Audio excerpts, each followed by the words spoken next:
It's TK Friday, and today in the joy of editing, it's fall in Vermont. Stay tuned. Hello, everyone, and welcome to the joy of editing with Dave Kelly, and welcome to TK Friday. It's time for another full edit. Today, it's fall in Vermont. This image comes to us from Francois de Melogue, and I know I'm pronouncing your name wrong, Francois, so please forgive me. Now, as always, you can download the image and the PDF notes and give this edit a try. And if you have an image you would like me to edit on a TK Friday, go to the description of this video, scroll down through. You're going to find a contact me link. Contact me and we can discuss doing one of your images on a TK Friday. By the way, if you don't yet own the TK9 plugin for Photoshop, I'll have links in the description below this video that'll take you over to Tony Kepper's web store.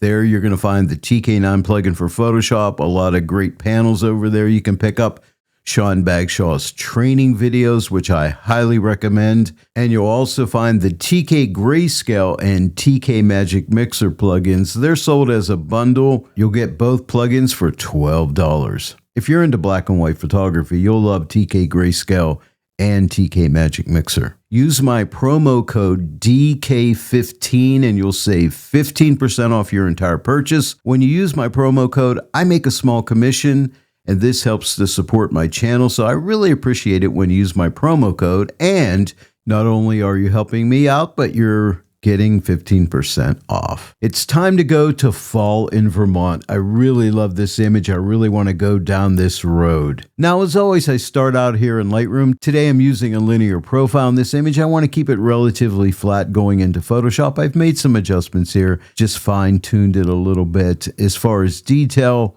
I normally don't do sharpening, but I forgot to shut my sharpening off. So there's a little bit of sharpening on here. And I used Lightroom's AI denoise reduction. And as far as transform, I just click auto just to make sure everything is nice and straight. And as far as a crop, I did do a little bit of a crop. But other than that, I did a little bit of cleanup with the eraser tool. But other than that, that is it, and we're ready to go into Photoshop to start the edit using the TK9 plugin for Photoshop. So at this point, I just right-click on the image, go to Edit In, and click on Edit in Photoshop 2025. Once I'm in Photoshop, I like to start out with a balance and contrast of sky and foreground, and my PDF notes show you step-by-step how I set this all up, but today I'll use David Tillett's Photoshop action just to speed things up in the video. So I'll click on my B&C Landscape Photoshop action, and when I do, I save out a sky and a foreground channel, and I get a foreground and a sky layer. They're both intersected with a MidTones 3 mask,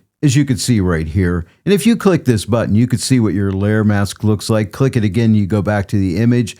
And the only reason for that Mids 3 mask is to keep me from clipping shadows or highlights when I make my adjustments. It's there for protection. Better to be safe than sorry. Now, what we have here are two curves adjustment layers that are controlled by the color grading tool, which I love. You can color grade, you can adjust shadows, midtones, and highlights. It's a really awesome tool. And we'll start out with the foreground. I'll click on the midtone button. We're going to adjust the midtones. I'll take the brightness slider and open it up, drag it to the right to lighten up my midtones, and we'll take this over to right there, 46. And now we'll click on the shadow button and we'll darken the shadows by taking the brightness slider and moving it to the left. And we'll take this over to -26. And now we have some nice shadows in here. And now let's work on the highlights. I'll click on the highlight button and I want to open up those highlights a good bit. And I'll take this over to right there, 54. So let me shut off this layer. Here's before and here's after. Now, if we look back here at this distant hill or mountain, it's gotten way too light, all this area up in here, but we can fix that. Let me show you how. We'll do something called masking a mask. And to do that, we're going to put this layer into a group. So come to the Converse CX panel, click the right side of the group button. That puts it in a group with a white reveal all mask, and then click on your black brush button, and then you want a brush opacity of 20%, which I have. If you don't, type your 2 key, that's a shortcut. And what we're going to do is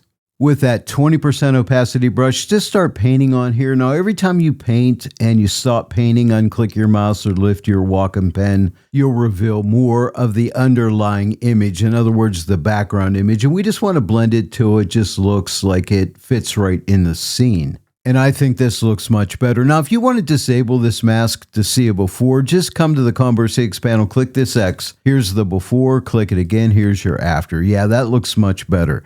Now let's go ahead and click on the sky layer and we'll adjust the sky. Come up to the multi-mask panel and click on the midtone button, and we'll take the brightness slider and drag it to the left to darken up the sky a little bit. And I'll take it over to right there, -11. Now I want to give it a slight blue color grade, so you see my cursor, wherever you click, you're going to drop a puck. I'm going to click like right about here, and I think that looks good. I'm going to click on the highlight button, and I just want to darken the highlights up just a little bit, just to dull them down a little bit. And I'll take this to the left over to right there, -16. Let me shut off this layer. Here's before and here's after. If we want to see an overall before and after, we could come to the Combo 6 panel, click this button right here. We started out here and now we're here.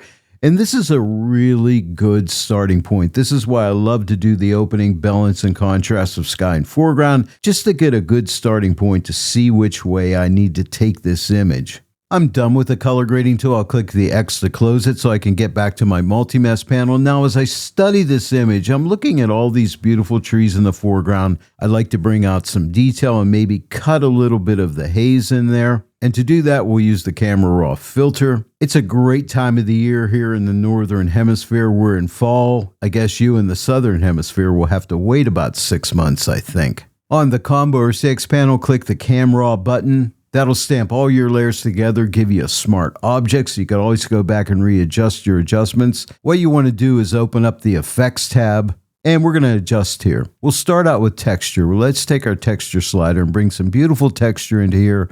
I'll drag this over to, I think, right there at +20. Now let's look at clarity.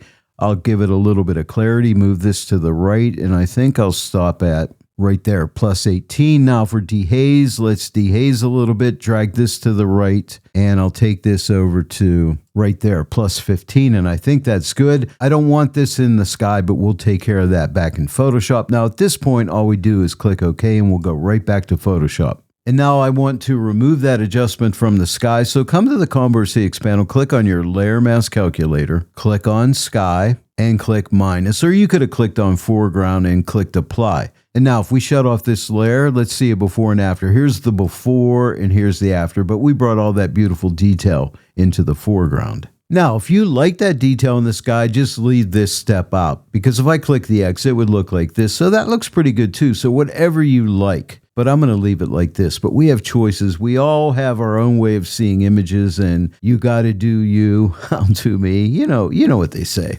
But the main thing is you got to have fun. If you're not having fun, why do it? And this is all about the joy of editing to me. That's why I do it.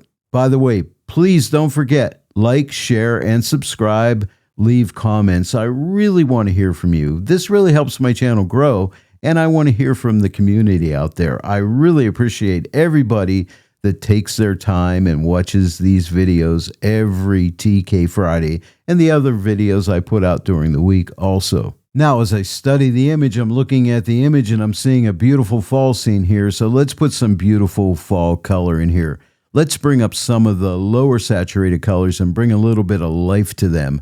And I'll use a Vibrance Mask to do that. So come to the multi-mask panel, click this button right here, and we have saturation masks on the right and Vibrance masks on the left. Now, typically, I'll use a Vibrance 4, but you could click on any of these buttons and see which one you want. All the light areas are the weaker colors that we can bring up. So I'm going to use a Vibrance 4 like I usually do, and I'll put that to a hue saturation adjustment layer by clicking on this button right here. And what I want to do is just work on red, yellow, and green. So we'll click on the red button. We'll start out with reds, adjust the red saturation slider to the right, and bring out some reds. And I'll take this over to right there, 36. And now we'll click on yellows, and let's bring out some yellow saturation. So drag the saturation slider to the right, and I'll take this over to right there at 35. Now let's click on green, and we'll move this to the right. And I'll take this over to like 14. Now let me shut this off. Here's before and here's after. Isn't that beautiful? That beautiful color comes out. And it won't be long till these beautiful leaves all fall to the ground and we're left with just sticks and branches. But then winter comes and snow falls and the new beauty comes onto the land.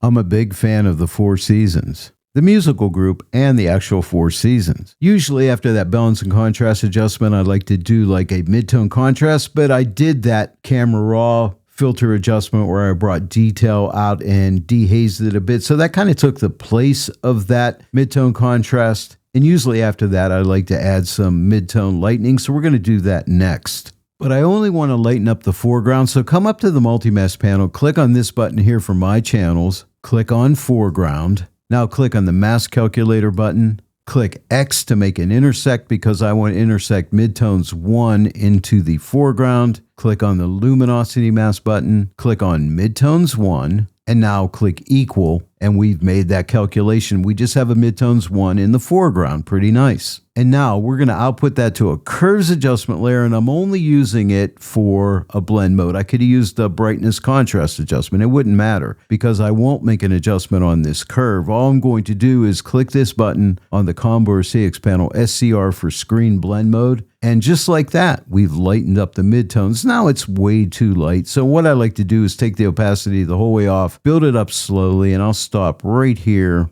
at 50%. Now let me shut this off. Here's before and here's after. Just bring some happiness to this nice fall day in Vermont. And now I'm looking at the sky. You know what? I just want a slight, and I mean slight amount of blue saturation to come up in that sky. And to do that, we're going to come back to the multi-mask panel, click on the My Channels button, click on Sky because I only want to work in Sky, and I'll put that to a hue saturation adjustment layer. And then I'll click on blue, the blue circle, because I only want to work on blues. There's some warm tones up here too, so I don't want to get those. So I'm just going to take this saturation slider, drag it to the right, over to like right there, 32. Not too much. Let me shut this off. Here's before, here's after. Just brings a little bit of extra blue out there. And adjust it accordingly to what your eye likes to see. And now I'm looking at this barn. Right here in the barn, we still have some red paint. It's really starting to fade. It's getting old and, but it's hanging in there. Let's bring out some of the red. Let's make this barn happy. We're going to give it a little bit more red saturation. Now to do that, we're going to use a object selection tool. So I'll click this button right here. I'm in rectangle mode and I'm just going to draw a selection like right here. Now it gets this area up here. It doesn't really matter, but to take it out, hold down your Option or Alt key and drag like right here. It'll remove that from the selection. And now what we want to do is click on this button right here to get a hue saturation adjustment layer. And that mask is right there. If I click the double arrow button, you can see it right there. I'm not going to click on red. I'll just leave it on the master saturation where it gets all the colors. And we'll just drag the saturation to the right and bring out some beautiful red in there. And bring out as much or as little as you want. I may go a little stronger so you can really see it. So I'm going to take it over to right there at 45. Now let me shut off this layer. Here's before and here's after. Now that really makes me happy. And I hope the barn is happy too. Now what I want to do is slightly darken the top part of the image here just to close it off to keep the viewer into the frame. And to do that, we're going to use a multiply brush. Basically, it's a curves adjustment layer in the multiply blend mode. Hold down your shift key, come to the combo or CX panel, click this button right here. You'll get a multiply brush. And then click on your gradient tool. And then come up to the gradient menu bar, click right here, open up your TK gradients, click your white to black gradient. And make sure you click on linear gradient. And what we'll do is we'll just click and we'll drag right down to right about here. If you hold your shift key, you'll constrain this to go straight. And I want to take it down to like right here. And then if we don't want to see this line, click right here on the curve icon, take the opacity the whole way off, and then build it up slowly and stop where you think it looks right. And I think it looks right about here. Around 60%. Let me shut this off. Here's before and here's after. Now it is darkening the edge of these trees here, which I don't want. So we can fix that very easily. Come to the combo or CX panel, click on your trusty layer mask calculator, click on foreground and click minus to subtract it out. If we click this button to see the mask, you can see it has taken that out. Isn't that cool? And now let's shut off this layer. Here's before and here's after. Are you ready for some more fun? Now, see all these nice light little areas on all these trees? I'd like to dodge these and just make those trees really jump out and say, hey, look at me. I'm out here in this beautiful fall day in Vermont. So let's do that. We'll use a dodge tool. So come to the combo or CX panel. You can click the left or right side of a dodge tool. I'm going to click on the right. We're going to get a blank pixel layer in the overlay blend mode, but I want to use blend if to help me target. So come up to the multi-mask panel, click this button right here. And I know I want to hit light tones, and I did some experimentation and I ended up using like lights 1. So click on the lights 1 button. And now with a 10% opacity soft edge brush, right now I'm at 20, type your 1 key, just start painting some beautiful light on these light areas of trees. You don't have to get them all, but just take your time and have some fun here. This is so satisfying to me. I really like this. I went ahead and sped the video up, but really take your time. Now, every time you lift your brush or unclick your mouse and paint again, you will add more of that 10% down. And the key here is to blend that beautiful light onto these trees and make these trees sing and be happy, because this is what it's all about, adding some beautiful light to this fall scene. Now, let me shut off this layer. Here's before and here's after. Isn't that cool? Now, it may be too strong. We may want to pull back in the opacity, but I want to show you something about Edit Blend If. Right now, we're in Lights 1, and you see this handle right here. Watch what happens when I start to move this to the right. I'll start to remove some of the light off some of the areas of the tree. So watch this. I'm going to move this to the right. See how that changes? So you can blend this and make it look just the way you want. And I may do that. I may just pull this over a little bit more to right here. Now let me shut this off.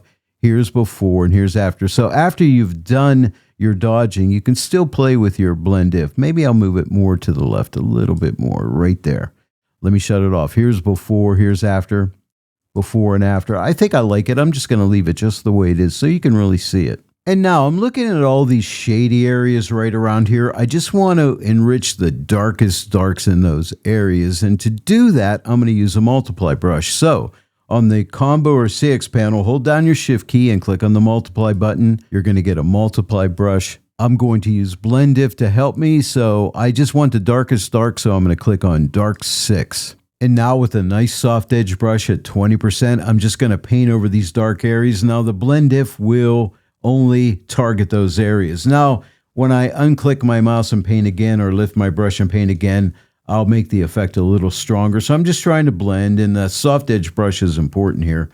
But I love the way these trees really frame in this image, and just to darken up these darks, I think will make me happy. And maybe I'll get up here a little bit more, right down in here. Let me shut this off. Here's before, here's after. Again, before and after. Maybe I'll hit this corner down here. I think I missed it. I don't want to leave it out. And we're coming to the end of the road very shortly here. Let's add a vignette. If your TK actions aren't open, click a TK button on the combo or CX panel. Click vignette. A Gaussian blur dialog comes up. I always just click OK. Now we're on this layer. And note that Edit Blend If shows that I'm on dark 6, but that's for this layer. I could go ahead and click this and change it and add Blend If to this layer. Now I don't want it in my darkest darks.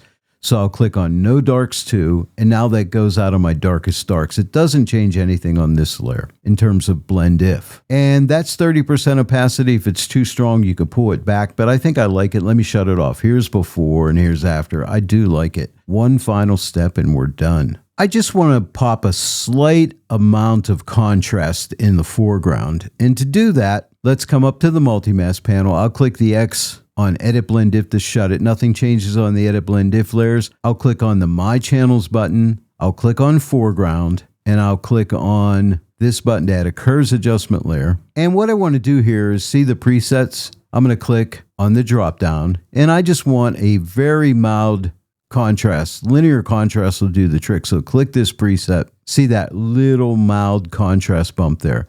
Now it's way too strong, so I'll take this opacity the whole way off. And again, build it up slowly. And I think I'll stop right here at 70%. Let me shut it off. Here's before, here's after. Just pops a little bit of contrast. Now, if it's too strong, pull back on it. But there it is. Now, in the notes, I show you a different way of doing this adjustment. But there's all kind of ways in Photoshop to do the same thing, as we all know. And now it's that time to do an overall before and after. I always love this part. Now, come to the Combo CX panel. Look for this button right here. It's your before after button. Give it a click.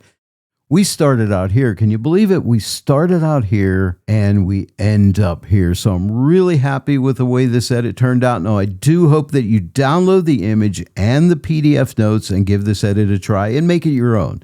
You don't have to do everything the same way I did unless you want to. It's totally up to you. Have fun with this image. Well, there it is, everyone. Another TK Friday comes to an end. I really hope you enjoyed today's video. Hey, if you did, please give it a like, share it with your friends. And if you're not yet a subscriber to my channel, please subscribe. Click that bell notification icon, click all so that you receive all notifications.